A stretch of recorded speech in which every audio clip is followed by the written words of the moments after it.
Mandesh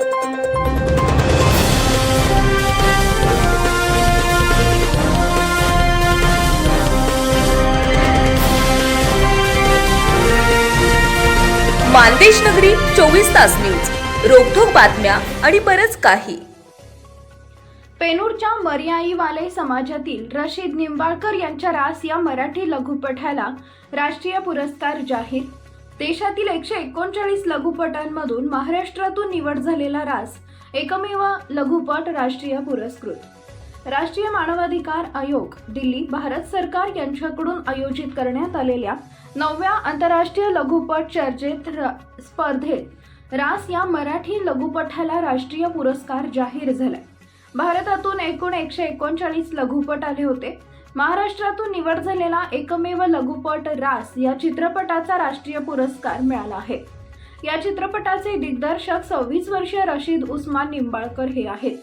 social science मधून पदवीधर असलेले रशीद हे मर्याई समाजातील असून घरकाम करून अत्यंत हालाकीच्या परिस्थितीत शिक्षण व फिल्म मेकिंगचा कोर्स केलाय. तसेच कबड्डी व कुस्ती या खेळात राज्यस्तरीय स्पर्धाही गाजवले.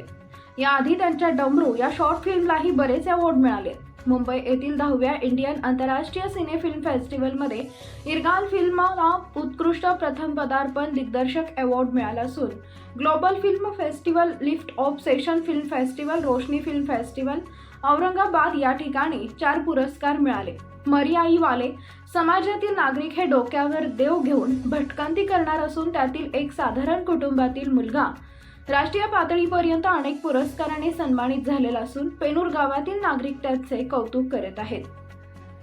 या लघुपटामध्ये आधुनिक भारतात आजही भटक्या समाजात काही प्रथा या रूढी परंपरेनुसार मजबुरीने पाळाव्या लागतात. आयुष्यभर फिरस्ती करून पारंपरिक कला सादर करून पोट भरून जीवन जगणाऱ्या काही भटक्या समाजावर आज उपासमारीची वेळ आलेली आहे. विज्ञान आणि तंत्रज्ञानाच्या या जगात त्यांच्या शेकडो वर्षाच्या पारंपरिक कला हळूहळू ऱ्हास होत असलेल्या दिसून येत असून जीवन जगण्याचा हा एक शोध आहे. अशाच या समाजावर हा लघुपट रचलेला आहे.